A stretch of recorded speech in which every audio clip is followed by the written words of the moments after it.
ऐसे लोगों को फूल पहनाने बंद कर दो, माला पहनानी बंद कर दो, मंच देना बंद कर दो, ऐसे लोगों की मीटिंग में जाना बंद कर दो जो आपकी आवाज को संसद में ना उठाते हो, आपके दर्द को अपना दर्द ना समझते हो। और आने वाले 24 में ऐसे 131 सांसद ढूंढो, ऐसे लोगों को वहां भेजो जो वाकई बाबा साहब अम्बेडकर के सच्चे सिपाही हो, अम्बेडकरवादी हो। अगर हम लोंगा सराय गांव में अपने शहीदों का स्मारक का हम जो है वहां पर उद्घाटन करना चाहते हैं और उसके लिए जिला प्रशासन इजाजत नहीं देता और ऊपर से जो टेंट वहां लगाए उनको फाड़ देता है, लोगों को वहां पर जो है जो टेंट लगाने वाले लोग हैं उनको पुलिस ठाके ले जाती है। शहर का गांव है सराय, तो वहां पर स्मारक जो शहीद स्मारक बना उसके लिए देर रात तक तो ठीक था, लेकिन जैसे ही शासन के पास खबर आई कि लाखों लोग आ रहे हैं तो उन्होंने अपना कमाल दिखाया और मैसेज स्प्रेड कर दिया कि इसको इजाज़त नहीं दी गई है।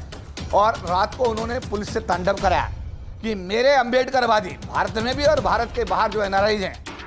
हमारा समाज इतना मजबूत है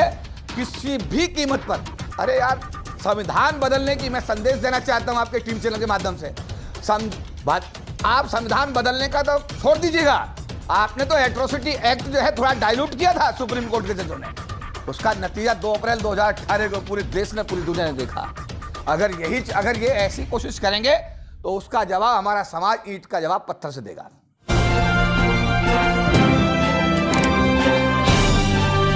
आप देख रहे हैं पब्लिक आवाज टीवी।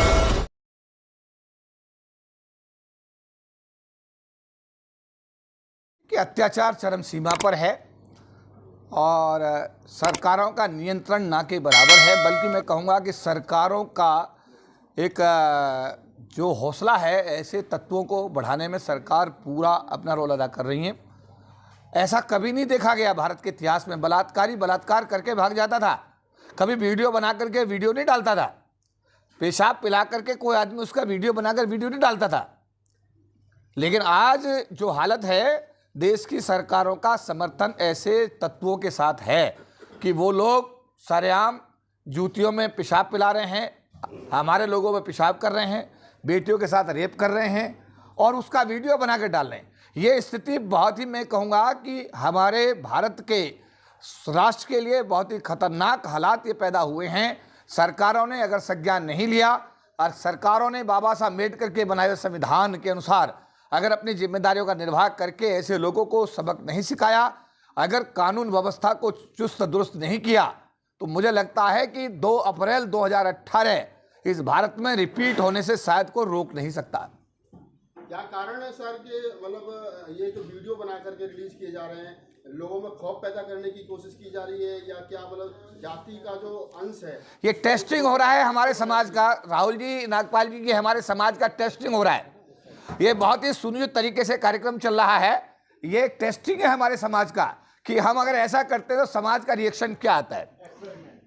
क्या हम लोग उसमें अपना, समझे बात आप। तो ये एक सुनियोजित तरीके से साजिश है इस देश की मनुवादी व्यवस्था की, और व्यवस्था में सरकार का पूरा समर्थन ऐसे तत्वों के साथ है जो बहुत ही घातक और बहुत खतरनाक है। इसीलिए मैं अपने समाज के 1/4 आबादी जो अनुसूचित जाति जनजाति समाज का हमारा है, आप जातियों के बंधन से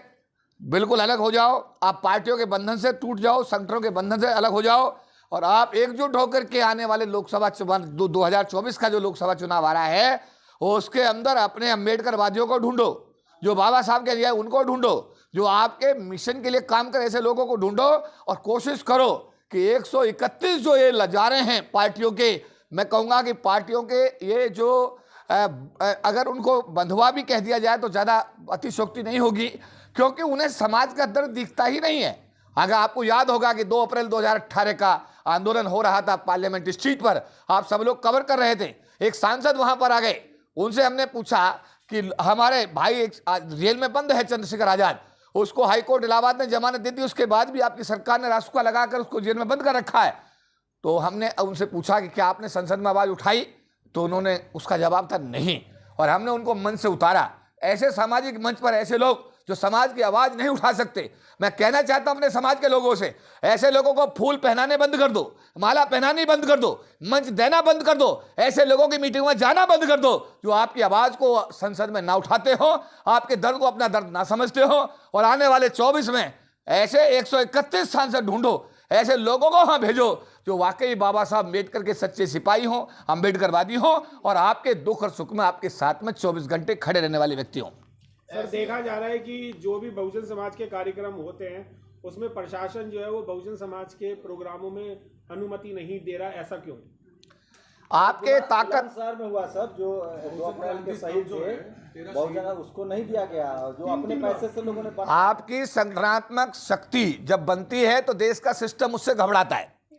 जब जब आपकी शक्ति बनती है तो देश का सिस्टम उससे घबराता है, क्योंकि सिस्टम बड़ा कमजोर है। आज क्या हो रहा है कि जब जब हम अगर मान लिया सराय लोंगा सराय गांव में अगर हम लोग लोंगा सराय गांव में अगर हम लोंगा सराय गांव में अपने शहीदों का स्मारक का हम जो है वहां पर उद्घाटन करना चाहते हैं और उसके लिए जिला प्रशासन इजाजत नहीं देता और ऊपर से जो टेंट वहां लगाए उनको फाड़ देता है, लोगों को वहां पर जो है जो टेंट लगाने वाले लोग हैं उनको पुलिस ठाके ले जाती है। मुझे लगता है कि अगर हमारे शहीदों के स्मारक के बारे में उत्तर प्रदेश की सरकार ने ये जो कदम है, इसकी मैं महासंघ के राष्ट्रीय प्रधान महासचिव होने के नाते घोर भर्त्सना करता हूं। उत्तर प्रदेश सरकार की मैं घोर भर्त्सना करता हूं और ये मांग करता हूं कि ये जो स्मारक है इसका विधिवत रूप से पूरे देश के लोगों को मैं आह्वान करता हूं कि सरकार की इजाजत मिले ना मिले, ये हमारा संवैधानिक अधिकार सरकार से छीन नहीं सकती।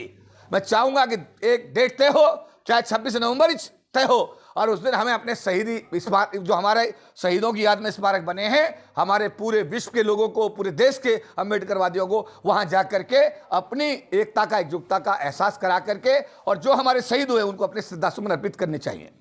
सर, आपने 26 नवंबर के लिए इंडिया गेट से एक रैली का आयोजन का आदेश किया है, क्या उसके लिए भी आपको परमिशन मिलेगी कि नहीं? पिछली बार जो आपने परमिशन ली थी वो 18 बार कैंसिल हुई थी। देखिए, जहाँ तक अभी हमने कहा कि अभी जो हमारा बुलंदशहर का गांव है सराय, तो वहाँ पर स्मारक जो शहीद स्मारक बना उसके लिए देर रात तक तो ठीक था, लेकिन जैसे ही शासन के पास खबर आई कि लाखों लोग आ रहे हैं तो उन्होंने अपना कमाल दिखाया और मैसेज स्प्रेड कर दिया कि इसको इजाज़त नहीं दी गई है और रात को उन्होंने पुलिस से तांडव कराया। जो अभी आपने कहा बाबा साहब अम्बेडकर का संविधान है ये, उस दिन भी 18 बार हमारी जो है समझे बात है परमिशन जो है कैंसिल हुआ था। देर रात के 11 बजे परमिशन तो देनी पड़ी और संविधान यात्रा अगर राजपथ पर नहीं निकलेगी तो कहाँ निकलेगी? अगर अम्बेडकरवादियों को राजपथ पर भी संविधान यात्रा निकालने से रोका जाएगा तो मुझे लगता है सरकार को उसकी भारी कीमत भी चुकानी पड़ेगी और अम्बेडकरवादी ईंट का जवाब पत्थर से देने के लिए पूरी तरह सक्षम है और 24 में अगर ऐसा हुआ तो 24 में इसका जवाब भी हमारे समाज के लोग इस सरकार को देने का काम करेंगे। पीएम के सलाहकार जो हैं वो बार बार कुछ ट्वीट कर रहे हैं, कुछ बातें कर रहे हैं कि संविधान को हम बदल के रहेंगे, तो क्या संविधान बदलेगा या नहीं? देखिए, सपने देखना सबका अधिकार है, चाहे प्रधानमंत्री का सलाहकार है और चाहे कोई ए है या जेड है, हर आदमी सपने देख सकता है। लेकिन मैं ये कह सकता हूं एक सामाजिक कार्यकर्ता होने के नाते कि मेरे अम्बेडकरवादी भारत में भी और भारत के बाहर जो एनआरआईज हैं, हमारा समाज इतना मजबूत है किसी भी कीमत पर। अरे यार, संविधान बदलने की मैं संदेश देना चाहता हूं आपके टीवी चैनल के माध्यम से। आप संविधान बदलने का तो छोड़ दीजिएगा, आपने तो एट्रोसिटी एक्ट जो है थोड़ा डाइल्यूट किया था सुप्रीम कोर्ट के जजों ने, उसका नतीजा 2 अप्रैल 2018 को पूरे देश ने, पूरी दुनिया ने देखा। अगर ये ऐसी कोशिश करेंगे तो उसका जवाब हमारा समाज ईंट का जवाब पत्थर से देगा।